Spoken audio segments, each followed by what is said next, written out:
नमस्कार, मैं हूं मिलिंद खांडेकर और आप देख रहे हैं हिसाब किताब। हिसाब किताब में आज बात करेंगे टाटा ग्रुप में झगड़ा क्यों हो रहा है। तो इस झगड़े के अलग अलग कारण हैं, लेकिन एक मुख्य कारण ये है कि मिस्त्री परिवार जिसकी 18% की होल्डिंग है टाटा सन्स में, वो ये चाहता है कि टाटा सन्स को पब्लिक कर दिया जाए, मतलब उसका आईपीओ लाया जाए। और ये बात रिजर्व बैंक ने भी कही थी टाटा सन्स से कि 2022 में ये कहा था कि आप 30 सितंबर 2025 तक अपनी कंपनी को पब्लिक कर दीजिए, उसका आईपीओ ले आइए। लेकिन टाटा सन्स ने इसके खिलाफ एक अर्जी लगाई हुई है जिस पर अभी तक रिजर्व बैंक ने फैसला नहीं किया है। तो ये जो विवाद हो रहा है, इसकी जड़ में ये आईपीओ है, कहीं ना कहीं टाटा सन्स को पब्लिक ले जाना है। लेकिन इस विवाद को समझने से पहले हमको ये समझना पड़ेगा कि टाटा ग्रुप काम कैसे करता है। टाटा ग्रुप देश की जो अलग अलग बिजनेस है, जो फैमिली बिजनेस है, उनसे वो अलग है।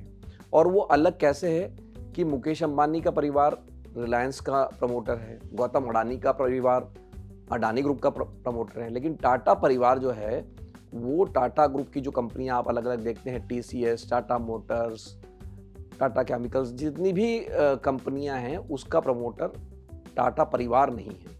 उसका प्रमोटर है टाटा सन्स, जो एक होल्डिंग कंपनी, मतलब टाटा सन्स टाटा ग्रुप की अलग अलग कंपनियों की शेयर होल्डिंग प्रमोटर है, वो उसके पास सबसे ज़्यादा शेयर उसके पास है। अब टाटा जो सन्स है वो होल्डिंग कंपनी है, लेकिन टाटा सन्स का भी मालिक जो है वो टाटा परिवार नहीं है, उसका मालिक है टाटा ट्रस्ट। 66% यानी 66% शेयर जो है वो टाटा ट्रस्ट के पास है। उसके बाद जो नंबर 2 पर शेयर होल्डर है वो है शापुरजी पोलंजी ग्रुप, मतलब जिसको एसपी ग्रुप कहते हैं, यानी मिस्त्री परिवार, जिसके पास 18% शेयर है। और बाकी जो बचे हुए शेयर है लगभग 15-16%, उसका कुछ हिस्सा टाटा परिवार के पास है, कुछ टाटा ग्रुप की कंपनियों के पास है, लेकिन 84% जो शेयर है, 84-85% शेयर ये शापुरजी पोलंजी ग्रुप और टाटा ट्रस्ट के बीच में। तो शापुरजी पालनजी ग्रुप जो है, यानी जो मिस्त्री परिवार है, ये काम करता है इंफ्रास्ट्रक्चर के क्षेत्र में, ये काम करता है रियल एस्टेट के क्षेत्र में। इसका पुराना संबंध रहा है टाटा परिवार से और ये बरसों से टाटा ग्रुप में इसकी होल्डिंग है टाटा सन्स में 18% की। लेकिन रिश्ता इनका बड़ा खट्टा मीठा रहा है। रतन टाटा ने इसके परिवार के, मिस्त्री परिवार के जो साइरस मिस्त्री थे, उनको उन्होंने अपना उत्तराधिकारी बना दिया था। उनको रतन टाटा ने टाटा सन्स का चेयरमैन बना दिया था। तो सारे अधिकार, मतलब ये था कि भाई अब रतन टाटा के उत्तराधिकारी जो है साइरस मिस्त्री होंगे। लेकिन ये बात लंबी चली नहीं, उनको कुर्सी दे दी गई। बाद में खुद रतन टाटा ने ही उनको उस कुर्सी से हटा दिया। तो एक तरफ तो मिस्त्री परिवार को पूरा टाटा ग्रुप मिल रहा था, उसको चलाने का अधिकार मिल रहा था, लेकिन वो जाता रहा जब रतन टाटा ने उनको हटा दिया। और उसके बाद में उन्होंने एन चंद्रशेखरन, जो कि एक प्रोफेशनल है, उनको टाटा सन्स का चेयरमैन बनाया, जो कि बने हुए हैं। लेकिन उसके बाद में एक दुर्घटना में साइरस मिस्त्री की मृत्यु हो गई और पिछले साल रतन टाटा भी नहीं रहे, अब ठीक 1 साल हो गया है। तो इसके बाद में नोएल टाटा, जो कि रतन टाटा के सौतेले भाई थे, उनको टाटा सन्स का तो चेयरमैन नहीं बनाया गया, लेकिन उनको टाटा ट्रस्ट की जिम्मेदारी दे दी गई, टाटा ट्रस्ट का चेयरमैन बना दिया गया। तो पहला झगड़ा शुरू हुआ टाटा ट्रस्ट से।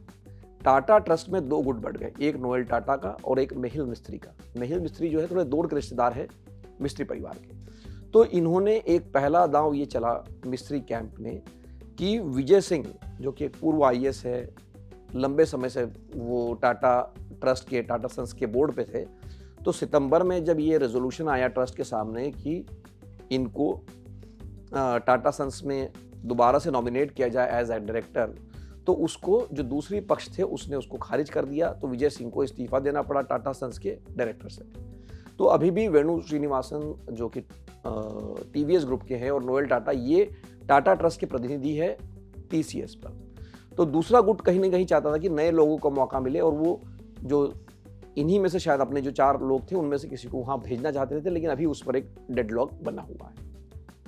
तो कहीं ना कहीं ये माना गया कि मिस्त्री, मेहिल मिस्त्री ये चाहते हैं कि इसको कंपनी को, टाटा सन्स को पब्लिक करने के लिए वो दबाव बना रहे हैं। तो टाटा सन्स को पब्लिक जानने की बात क्यों आई, नौबत क्यों आई?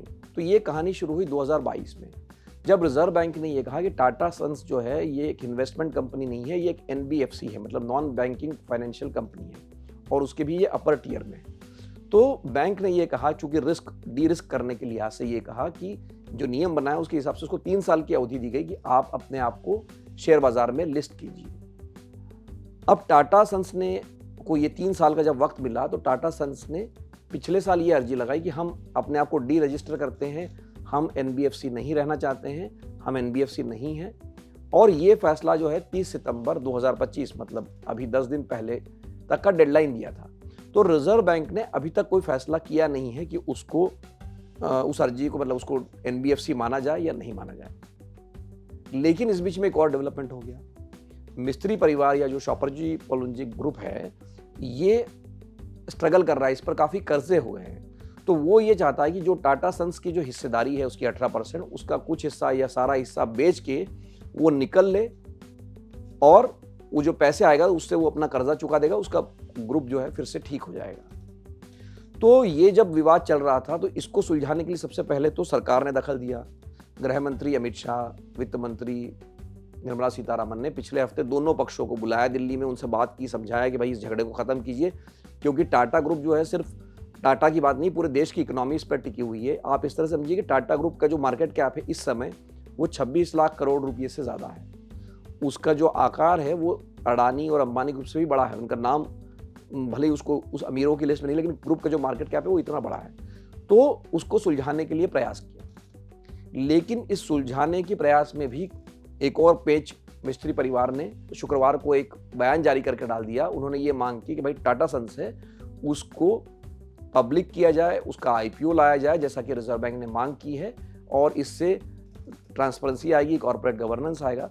तो नेचुरली कहीं ना कहीं रास्ता खोज रहा है जो एसपी ग्रुप है कि उसके शेयर वो बेच सके, पैसे कमा सके और अपना कर्जा चुका सके। लेकिन दूसरी तरफ जो टाटा परिवार है या टाटा ट्रस्ट है, उनका ये कहना है कि ये कंपनी तो प्राइवेट ही रहेगी, और ऐसा एक रेजोल्यूशन भी टाटा ट्रस्ट ने पीछे पास किया, और उन्होंने टाटा सन्स के चेयरमैन को ये कहा कि आप रास्ता निकालिए, जो शेयर है शापर्जी पॉलुंजी ग्रुप का या मिस्त्री परिवार का जो 18% शेयर है, वो कैसे हम उसको खरीद सकते हैं, उसका कोई खरीदार ढूंढ सकते हैं ताकि उनको एग्जिट मिल जाए। लेकिन अभी तक इस पर कोई फैसला हुआ नहीं है। लेकिन अब जब मिस्त्री परिवार ने ये मांग कर दी है कि आईपीओ लाया जाए, रिजर्व बैंक ने जब कहा है तो उसको माना जाए, तो कहीं ना कहीं वापस जो पूरा झगड़ा है उसके केंद्र में ये आ गया है कि टाटा सन्स का आईपीओ निकलेगा या नहीं निकलेगा। टाटा सन्स को लेकर अभी तक कोई आईपीओ निकलने की चूंकि बात ही हो रही, लेकिन उसका वैल्यूएशन माना जाता है कि 10 लाख करोड़ से लेकर 13 लाख करोड़ तक होगा। तो एक अनुमान ही है ये कि करीब करीब 1.5 लाख करोड़ का जो स्टेक होगा वो तो सिर्फ शापर्जी पॉलुंजी ग्रुप यानी मिस्त्री परिवार का होगा। तो इतनी बड़ी रकम वो जुटा सकते हैं अगर अपने शेयर वो बेच देते हैं। तो कुल मिला के ये जो विवाद है, सरकार ने इंटरवीन कर दिया है, लेकिन फिर भी थमने का नाम इतना आसान नहीं है, क्योंकि अब जो ये विवाद थमेगा तभी जब रिजर्व बैंक इसमें कोई फैसला लेगा, और रिजर्व बैंक ने अब तक कोई फैसला लिया नहीं है। 30 सितंबर की तारीख निकल गई है। उसने जब वो, मतलब इस पूरे मैच का अब जो अंपायर है वो रिजर्व बैंक है, रेफरी जो है रिजर्व बैंक है। रिजर्व बैंक जब तय करेगा कि आईपीओ निकलना है या नहीं, उससे ही इस झगड़े का कोई अंत निकलेगा या कोई हल निकलेगा। हिसाब किताब का ये अंक देखने के लिए आपका बहुत बहुत धन्यवाद। अगर आपके कोई सवाल है इस विषय पर तो कमेंट बॉक्स में लिख के भेजिए। हमेशा की तरह हम इसका जवाब देने की कोशिश करेंगे। एक बार फिर से आपका बहुत बहुत धन्यवाद। नमस्कार।